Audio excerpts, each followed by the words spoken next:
लोकसभा चुनाव में कम मतदान को लेकर कई तरह की बातें सामने निकलकर आ रही हैं।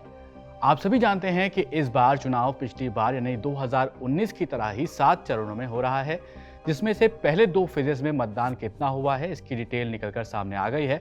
2019 के मुकाबले ये मतदान कम रहा है, लेकिन इस वीडियो में हम आपको बताने जा रहे हैं कि जब मतदान कम हुआ तो कब किस पार्टी को फायदा हुआ है और किसको नुकसान हुआ है। इस वीडियो में इसी पर आज बातचीत करते हैं और साथ में ये भी जानते हैं कि मीडिया रिपोर्ट्स और एक्सपर्ट्स क्या बता रहे हैं। अभी तक चुनाव में कम मतदान की वजह क्या रही है, एक्सपर्ट्स का मानना क्या है, ये सब जानते हैं। लेकिन इस वीडियो में आगे बढ़े उससे पहले आप ज़रूर हमारे चैनल को सब्सक्राइब कर लीजिए। फेसबुक या फिर इंस्टाग्राम पे अगर आप हमें देख रहे हैं तो हमारे चैनल को ज़रूर फॉलो कर लें। मेरा नाम है सैयद सोबान, आप देख रहे हैं स्विच। सबसे पहले ये समझते हैं कि इलेक्शन कमीशन ने चुनाव के 2 चरणों में वोटिंग प्रतिशत कितना बताया है। पहले चरण में 19 अप्रैल को 102 सीटों पर मतदान हुए, जिसमें 66.14% वोट पड़े। इसके बाद दूसरे चरण में 26 अप्रैल को 88 सीटों पर 66.17 वोट परसेंटेज रहा। 2019 के मुकाबले पहले फेज में 4% की गिरावट थी, वहीं दूसरे फेज में 3% की गिरावट दर्ज की गई थी। अब कुछ सीट्स में देखा जाए तो गाजियाबाद में 2019 के मुकाबले 6% की कमी दर्ज करी गई है। 2019 में 55.88 वोट परसेंटेज रहा था, 2024 में ये 49.88% रहा। गौतम बुद्ध नगर में देखें तो यहाँ पर भी वोट परसेंट कम हुआ है। 2019 में 60.4% वोट यहाँ पर पड़ा था, 2024 में 53.63% ये वोट परसेंटेज रहा था। इसके अलावा बेंगलोर सेंट्रल और बेंगलोर साउथ में भी 26 अप्रैल को वोटिंग हुई थी। इसी साल यानी 2024 में बेंगलोर सेंट्रल में 54.06 वोटिंग परसेंटेज रही, वहीं पर बेंगलोर साउथ में 53.17 वोटिंग परसेंटेज रही थी। 2019 में देखें तो बेंगलोर सेंट्रल में 54.31% और बेंगलोर साउथ में 53.69% वोटिंग रही थी। यहाँ वोटिंग परसेंटेज में आपको थोड़ा बहुत फर्क जरूर नजर आ रहा होगा। अब इन सब आंकड़ों के बाद इलेक्शन कमीशन भी इस कोशिश में जुट गया है कि वोटर्स को जागरूक किया जाए और बचे हुए जो फेजेस हैं उसमें वोटिंग बूथ तक वोटर्स को लेकर आया जाए। कम वोटिंग को लेकर एक्सपर्ट्स भी कई तरह की बातें बता रहे हैं। उनका कहना है कि हो सकता है कि ज्यादा गर्मी की वजह से वोटर अपने घरों से वोट डालने के लिए बाहर नहीं निकल रहे हों।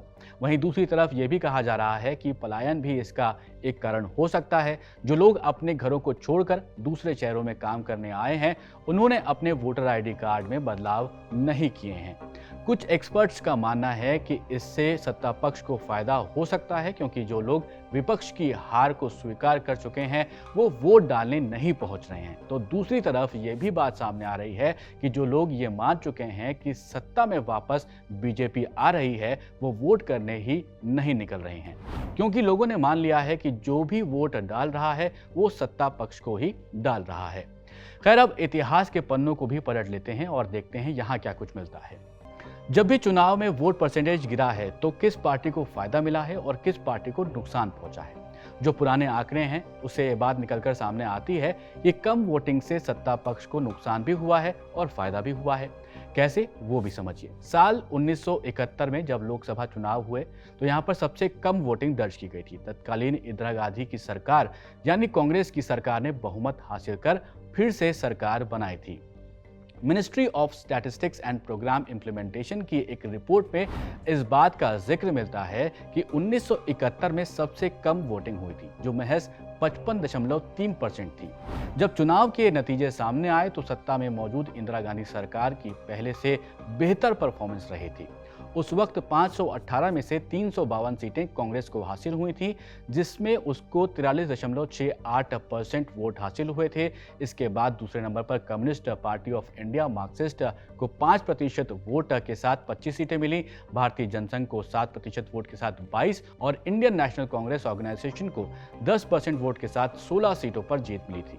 इंदिरा गांधी सरकार को पिछले चुनाव के मुकाबले 3% ज्यादा वोट पर 69 सीटों की बढ़त मिली थी। इसके अलावा 1962 की बात करें तब वोट परसेंटेज 55.4% रहा था। ये लोकसभा चुनाव में दूसरा सबसे कम वोट परसेंट रहा था और उस वक्त भी सत्ता में मौजूद कांग्रेस ही चुनाव जीतने में सफल रही थी। इसके अलावा अब बात करते हैं साल 1977 की।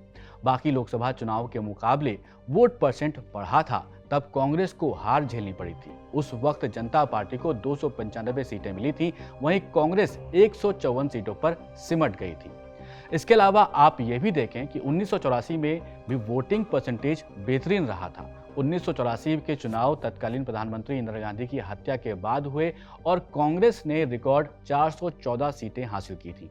तब एक्सपर्ट्स का मानना था कि कांग्रेस को सहानुभूति की वजह से इतने वोट और सीटें मिली थी।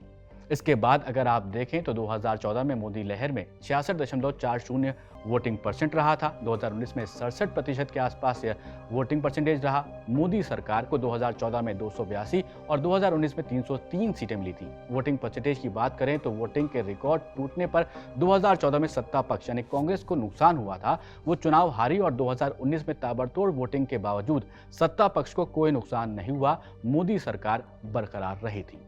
इन सब एग्जाम्पल से यही समझ में आता है कि कांग्रेस हो या बीजेपी हो, कम वोटिंग परसेंटेज से फायदा या फिर नुकसान दोनों को ही हो सकता है।